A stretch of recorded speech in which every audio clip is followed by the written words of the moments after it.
क्या सच में ऐसी कोई जगह, कोई पहाड़ है जिसे कह सकते हैं कि हाँ, ये श्रीलंका का नहीं बल्कि ये इंडिया के उत्तराखंड के पहाड़ों का एक पार्ट लगता है? क्या सच में बस ये एक पहाड़ बाकी सारे एरिया से अलग है? क्या सच में यहाँ संजीवनी बूटी है? क्या ये मिथ है या सच्चाई?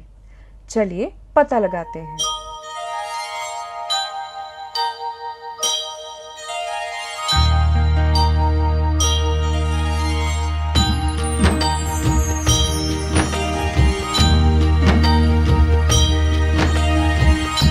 मंगल भवन अमंगल हारी, द्रवहु सुदशरथ जड़ बिहारी।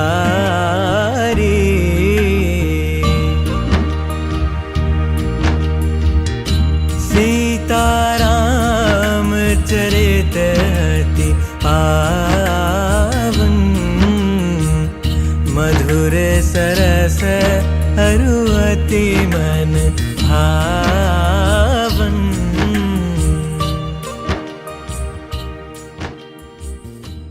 श्रीलंका में ऐसी कई जगह हैं जहां रामायण या इंडियन हिस्ट्री से रिलेटेड आपको कई artifacts, monumental proofs and geographical landscapes visit करने को मिलेंगे।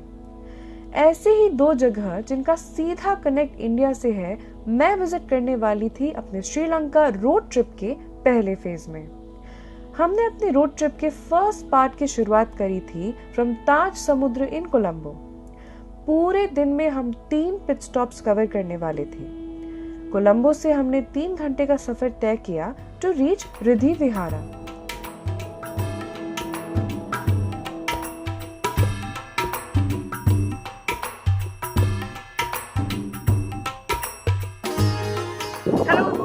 Apoorva and welcome back to my channel. और अभी मैं आई हुई हूँ एक जगह जहाँ पर बहुत ही फेमस और बहुत ही पुरानी एक मोनेस्ट्री है जिसका नाम है रिद्धि विहारा। तो इस जगह का नाम रिद्धि विहारा क्यों पड़ा है, यानी कि सिल्वर मोनेस्ट्री इसको क्यों बोला जाता है, वो भी शॉर्टली मैं आपको बताऊंगी। फिलहाल हम वॉक करके जा रहे हैं towards the main entrance and मुझे ये बताया गया है कि बहुत छोटा सा एक मोनेस्ट्री है और इसमें मोस्टली इंटीरियर्स में काफ़ी सारी चीज़ें हैं, बट वो इतनी हिस्टोरिक है और उतनी पुरानी है कि देख के मज़ा आने वाला है।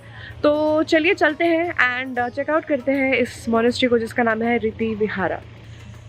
तो ये कहा जाता है कि एक मर्चेंट था, वो कहीं से वापस आ रहा था और उसको भूख लगी बहुत तेज़, तो उसको सामने कटहल का पेड़ दिखा, तो वो कटहल के पेड़ के नीचे बैठ गया खाने के लिए। अब हुआ ये कि जैसे ही उसने उस कटहल को यानी जैक फ्रूट को काटा खाने के लिए, एक मंक आए तो उसने उसमें से थोड़ा सा पार्ट जैक फ्रूट का उनको खाने के लिए दे दिया। फिर वो आगे बढ़ा खाने के लिए, फिर से शुरुआत करी उसने खाने की, तो एक और मंक आ गए, उन्होंने उनको भी दे दिया। ऐसे करके 3-4 मंक्स आए और उसने जो जैक फ्रूट था वो उनको दे दिया खाने के लिए। तो जो एक 5th मंक आए, उन्होंने ये देखा और उनको बहुत अच्छा लगा कि ये अपना जो खाना है वो खुद नहीं खाते हुए वो मंक्स के साथ में शेयर कर रहा है। तो वो बहुत खुश हुए, बहुत इम्प्रेस हुए। तो उन्होंने क्या किया, अच्छा मैं हाफ रही हूँ क्योंकि पूरा ये दिखाते हुए कहाँ से आई हूँ, ये पूरा अभी हम चढ़ाई चढ़ के आए हैं। तो हाँ, कंटिन्यूइंग। तो वो बहुत खुश हुए और उन्होंने बोला कि आपको हम एक गुफा में लेके जाएंगे, केव में लेके जाएंगे और आप हमारे साथ चलिए। तो वो गुफा में गया, तो वहाँ गुफा के अंदर सिल्वर था। तो उसने क्या किया, थोड़ा सा सिल्वर लेके वो गया राजा के पास। अब राजा की स्टोरी है कि जो यहाँ का राजा था वो यहाँ पर टेम्पल्स वगैरह कंस्ट्रक्ट करा रहे थे, मगर उनके पास फंड्स की कमी हो गई, तो उनके पास पैसे नहीं थे कंस्ट्रक्शंस कंप्लीट कराने के लिए।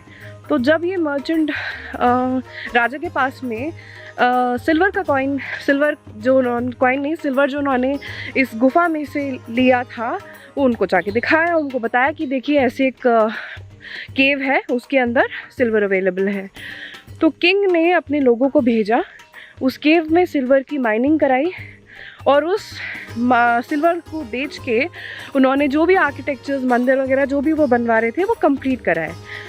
ऑल्सो उन्होंने यहाँ पर भी आके इस जगह को एक मोनेस्ट्री में कन्वर्ट करा दिया। तो यहाँ का जो कंस्ट्रक्शन है वो भी फिर किंग ने कराया और इसीलिए इस जगह का नाम पड़ा है Riddhi monastery, Riddhi Vihara, which is basically silver monastery. तो ये थी इसकी हिस्ट्री। अब चलिए इसको चेकआउट करते हैं। तो अभी मॉनेस्ट्री जाने से पहले हम लोग यहाँ पे जो मंक्स रहते हैं उनमें से एक के घर में हम हाई टी के लिए जा रहे हैं। तो something new, something very interesting, and let's go and have the high tea.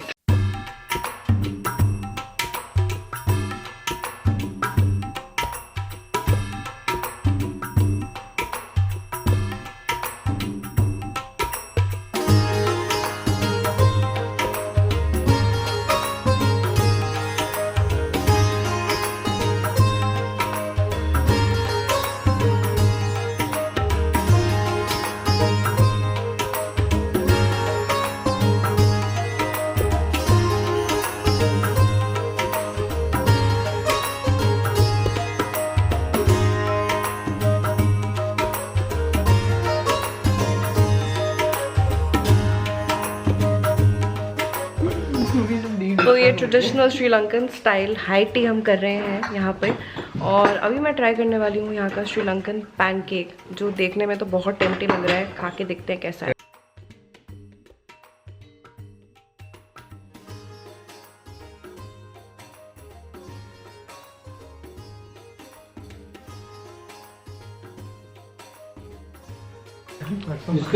ये बना है ग्रेटेड कोकोनट और उसके साथ में इन्होंने इसमें जैगरी यानी गुड़ मिला रखा है। बहुत ही टेस्टी है, लाइट है बट ओवरली स्वीट भी नहीं है, बट इट्स वेरी रिफ्रेशिंग।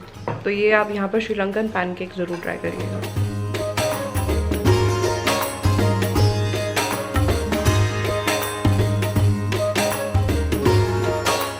पहले ही अभी यहाँ का संतरा खाने वाली है जिसका नाम नारंग। ये खट्टा है, ये झूठे एक्सप्रेशन है, ये झूठे एक्सप्रेशन है। Now you are a true content creator. अब अभी असली content creator. अभी ट्रू एक्सप्रेशन दिखाओ। अच्छा, मेरे को भी ट्राई करना पड़ेगा बिकॉज ये लोग सारे बेचारे ट्राई कर रहे हैं एक्सप्रेशंस के लिए। तो I have to give it a try. मुझे पता है ये बहुत ज़्यादा खट्टा होने वाला है, बट मैं फिर भी एक ट्राई करूँगी। Okay, God save me. Oh my, अभी पता है ना, मजा आया ना? मेरे को मजा आया। कंटेंट बनाना सबका बस। कंटेंट के लिए क्या क्या करना पड़ता है? कंटेंट के लिए क्या क्या करना पड़ता है? बहुत ज़्यादा खट्टा है, मतलब दांत खट्टे हो गए। ये काफी इंटरेस्टिंग हाई टी एक्सपीरियंस था जहां हमने ट्रेडिशनल श्रीलंकन स्वीट्स और टी ट्राई करी। अब बारी थी रिद्धि विहारा टेम्पल विजिट करने की।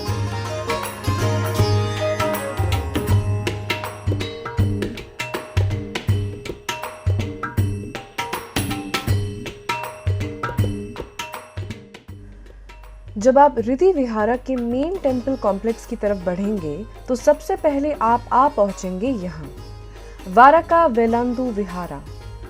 ये टेम्पल 10th सेंचुरी में कंस्ट्रक्ट किया गया था, जिसे श्रीलंका में पोलोनारोवा एरा कहा जाता है। ये वही एरा है जब सिन्हलीज राज्य के राजा परक्रमबाहु का स्ट्रॉन्ग होल्ड था सदर्न इंडिया में। चोला राज्य की ट्रिब्यूटरीज टोंडी और पासी भी इनके मिलिट्री रूल के अंडर थी। इंडिया का रामेश्वरम भी 1182 तक सिन्हलीज रूल के अंडरटेक में था। इस एरा के आखिरी राजा इंडिया के कलिंगा मग थे, इसीलिए इस टेम्पल में आपको हिंदू टच देखने को मिलेगा। ऐसा माना जाता है कि उस समय के राजा ने एक हिंदू लड़की को अपनी पत्नी बनाया था और उन्हीं के लिए ये टेम्पल बनवाया गया था। लोगों का मानना ये है कि ये पहले एक शिव जी का मंदिर हुआ करता था, जिसे 11th सेंचुरी में बुद्धा श्राइन में कन्वर्ट कर दिया गया था। इस मंदिर में बहुत बारीक नक्काशी यानी कि कार्विंग्स कर रखी हैं, जिनमें कल्चरल सीन्स और डांसर्स दर्शाए गए हैं। इस स्टाइल का आर्किटेक्चर हिंदू देवालय यानी कि मंदिर में देखने को मिलता है, मगर बुद्धिस्ट श्राइन्स में नहीं। अब अगर हम इसे रिद्धि विहारा की हिस्ट्री से कनेक्ट करें तो वारकु वेलांडु विहारा का मतलब होता है वो जगह जहां कटहल यानी कि जैकफ्रूट खाया गया था। इसका मतलब ये है कि ये वही स्थान है जहां पे मंक्स ने कटहल खाया था और रिद्धि विहारा में पाए जाने वाले सिल्वर ओर के बारे में बताया था। आप जिस भी मान्यता के साथ इस मंदिर के दर्शन करें, पॉजिटिविटी ही फील होती है। ये टेम्पल जिस ओर कंस्ट्रक्ट किया गया था, ठीक उसी के सामने है रिद्धि विहारा। रिद्धि विहारा कंस्ट्रक्ट करवाया गया था सिनेलीज किंग दुत्तगमानी ऑफ अनुराधापुरा ने, जिन्होंने चोला किंगडम के तमिल प्रिंस इलल्लन को हराया था। इस पूरे कॉम्प्लेक्स को 300 मजदूर और 700 आर्टिसंस ने मिलकर 2nd सेंचुरी BCE में बनाया था। ये सामने जो आप देख रहे हैं वो है महाविहारा, जो कि मेन टेम्पल है इस कॉम्प्लेक्स का। सच बताऊं, जब मैंने महाविहारा को बाहर से पहली बार देखा, आई वाज स्टन्ड, क्योंकि ये देखने में काफी विशाल और यूनिक है। बाहर से देखने में लगेगा कि एक बड़े से पत्थर के नीचे बिल्डिंग बनाई है, बट ऑनेस्टली ये सिर्फ एंट्रेंस मैन मेड है, क्योंकि इससे आप एंटर कर जाएंगे नेचुरल केव में, जिसमें मेन टेम्पल एस्टैब्लिश्ड है। और ये वही केव है जहाँ सिल्वर यानी कि चांदी भी माइन किया गया था। इस टेम्पल की एंट्रेंस गेट की दोनों साइड्स में आपको दिखेंगे मकर्स, जो कि ड्रैगन्स को कहा जाता है, guarding the entrance of this temple. जैसे ही आप इस टेम्पल में एंटर करेंगे, आपको सामने चमकते हुए एक बुद्धा का स्टैचू दिखेगा। ऐसा माना जाता है कि ये गोल्डन बुद्धा इंडिया से लाए गए थे।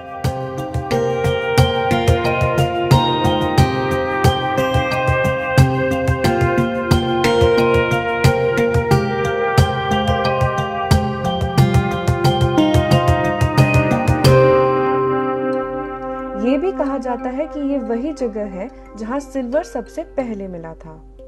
इस गोल्डन स्टैचू के लेफ्ट साइड में 27 feet long reclining Buddha statue है, जो बहुत ही खूबसूरती से बनाया और पेंट किया गया है।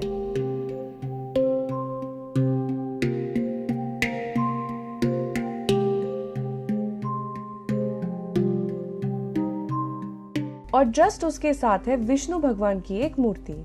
Again India connect.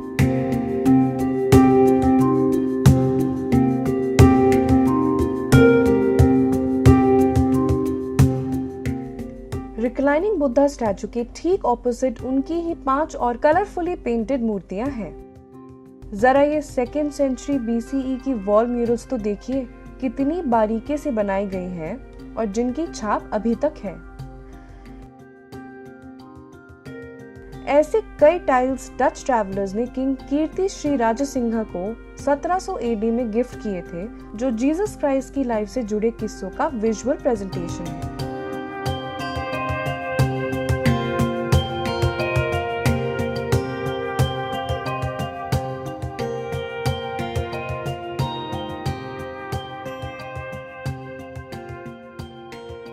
ये है पंच नारी गटया, जिसका मतलब है 5 औरतों की गांठ। ये पूरी कार्विंग एलिफेंट टस्क यानी आइवरी से करी गई है।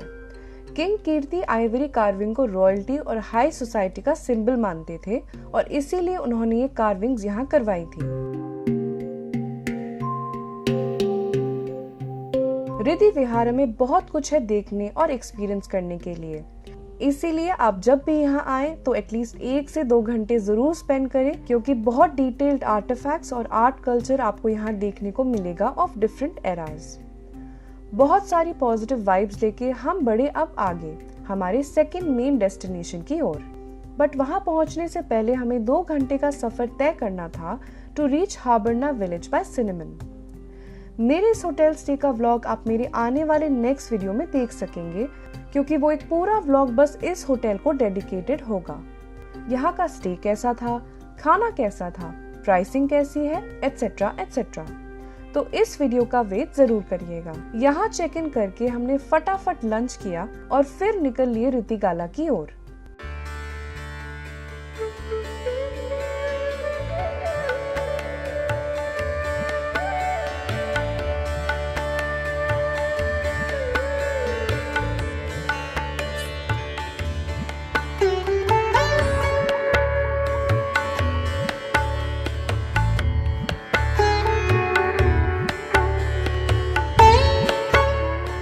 ये 30-40 मिनट का सफर आपको ऑनेस्टली पता ही नहीं चलेगा, क्योंकि नज़ारे ही इतने खूबसूरत हैं। ऊपर से एक्साइटमेंट ऐसी जगह जाने की जिसके बारे में हमने रामायण में सुना है। आप दूर से ही रितिगाला का माउंटेन देख पाएंगे, जिसके चारों ओर बस घना जंगल है। मेन रोड से एक टाइम के बाद आप एंटर कर जाएंगे जंगल एरिया में, जहाँ कच्चे रास्ते हैं। तो अभी हम लोग जा रहे हैं रितिगाला, जो मैं इस स्पेशली आइटिनरी में ना देख रही थी हर दिन कि हम वहाँ कब जाने वाले हैं, तो उसका एक बहुत ही इम्पोर्टेंट रीज़न है। और वो रीज़न क्या है वो मैं आपको जल्दी से बताऊंगी। फिलहाल हम अभी एक सफारी के अंदर हैं। हम सफारी राइड लेते हुए जंगलों से होते हुए जा रहे हैं रीतिगला। बहुत मज़ा आ रहा है एंड आप लोगों को भी दिखा दूँ ये एडवेंचर कैसा है। रीतिगला जाने के लिए बेस्ट ऑप्शन है सफारी जीप्स, जो कि लोकली अनुराधापुरा में आपको मिल जाएंगी। उसकी 2 वजह हैं। एक तो ये कि कच्चे रास्ते और जंगल के टफ टेरेन्स में सफारी जीप आराम से ले जाई जा सकती है, और दूसरा क्योंकि इसकी स्पीड तब काम आएगी जब आपके पीछे अचानक सामने होगा वहाँ का जंगली हाथी यानी एलिफेंट। जंगली इसलिए क्योंकि वहाँ के मोस्टली हाथी अपने नेचुरल हैबिटेट में रहते हैं और अटैक कर सकते हैं।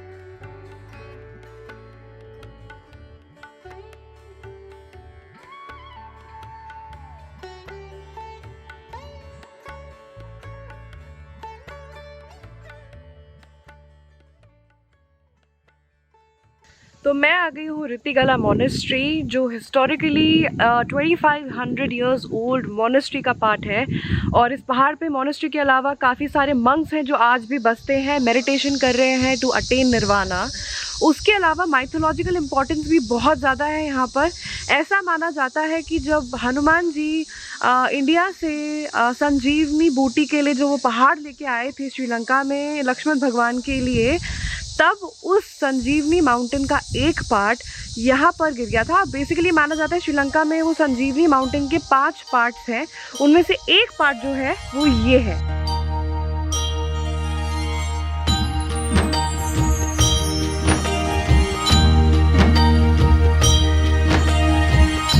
मंगल भवन मंगल हारी, द्रवहु सुदशरथ जड़ Bihari.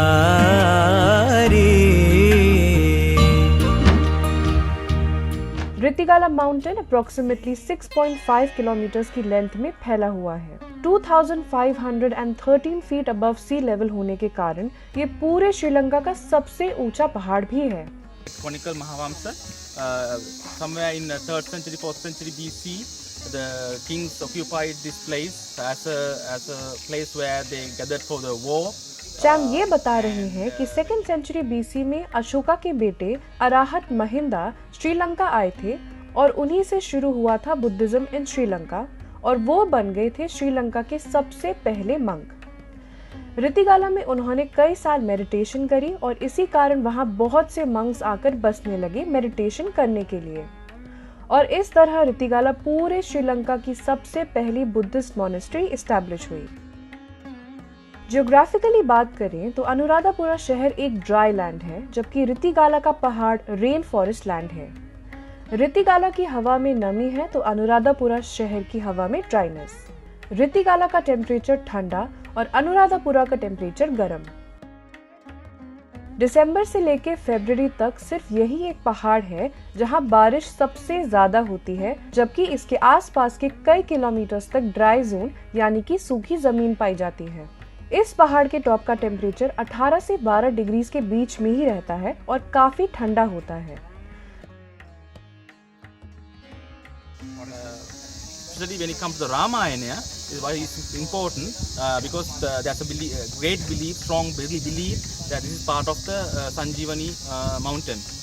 So there are many reasons that people may think that this is the place because we are surrounded by the dry zone.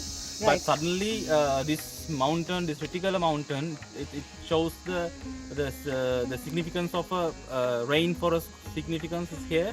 But even though surrounded in the dry zone, this is quite unusual. Charm बता रहे हैं कि ऐसा माना जाता है कि जब भगवान हनुमान संजीवनी बूटी का पहाड़ श्रीलंका लेके आए थे तो उसके 5 टुकड़े अलग अलग जगह गिर गए थे। वो जगह है जाफना का कचाथीवू आइलैंड, थाईलडी, दोलुकंडा, रुमसला और रीतिगला। यहाँ कई ऐसे पौधे, पेड़ और हर्ब्स हैं जो दवाइयों के रूप में इस्तेमाल करे जाते हैं। इसीलिए यहाँ 2500 साल पुरानी रीतिगला मॉनेस्ट्री में मंक्स मेडिसिन प्रैक्टिस करते थे और यहाँ के कई लोग आते थे अपनी बीमारियों से छुटकारा पाने के लिए। इनफैक्ट आज भी यहाँ के कई जड़ी बूटियाँ एंड अदर प्लांट्स उपयोग में लाए जाते हैं टू ट्रीट वेरियस एलिमेंट्स।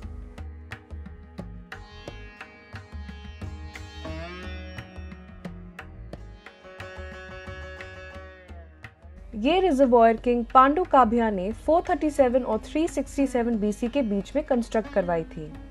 ऐसा माना जाता है कि इस रिजर्वॉयर में विजिटर्स आकर स्नान करते थे मॉनेस्ट्री के अंदर एंटर करने से पहले।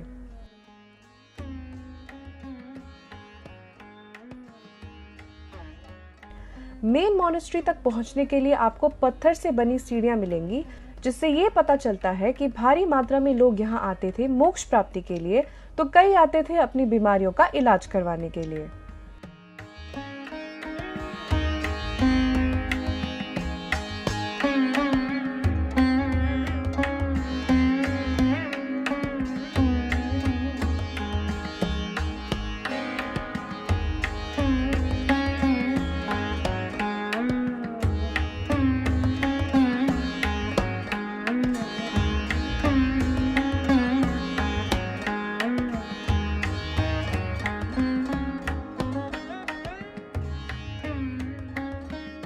सिंपली पुट तो ये पार्ट मॉनेस्ट्री का एक तरह का हॉस्पिटल या क्लिनिक था, जहाँ पर बीमारियों का ट्रीटमेंट हर्बल वे से किया जाता था। in the grinding system of the powder. Hindi में इसे सिलबट्टा कहते हैं, जो आज भी कई घरों में खाने की चीजें पीसने के लिए काम आता है। यहाँ पे ये इस्तेमाल होता था जड़ी बूटियों को पीसने के लिए। जड़ी बूटियों का पेस्ट फिर इस जगह हल्के पानी में मिलाकर ये बड़े से पूल के अंदर डाला जाता था फॉर हर्बल और मेडिसिनल बाथ, जिससे एक ही बारी में पूरी बॉडी की सारी बीमारियों का इलाज किया जाता था। जिनको बैठ के सिर्फ अपने पैर इस बात में सोक करने हो तो वो यहाँ बैठ सकते थे। ये है हर्बल ऑयल का tank. Flower root in the oil mix here. After another second time in the bed, monk in the sleep, only body is open, little bit in the fourth covering. This is the monk the head and body in the Ayurveda massage center here. ये Ayurvedic massage So centre है। even though the monks like center.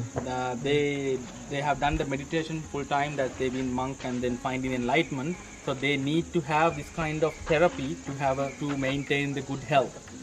Champ बता रहे हैं कि यहाँ herbal bath और oil massages monks की अच्छी सेहत के लिए भी बहुत इम्पोर्टेंट थे, क्योंकि उनका पूरा टाइम ध्यान लगाने में जाता था और कुछ फिजिकल एक्टिविटीज नहीं होती थी। ये बता रहे हैं कि मॉनेस्ट्री बनने से पहले यहाँ गुफाएं यानी कि केव्स में मंक्स मेडिटेट करने आते थे, और ये केव्स आज भी एग्जिस्ट करती हैं, मगर क्योंकि घना जंगल है वहाँ जाया नहीं जा सकता।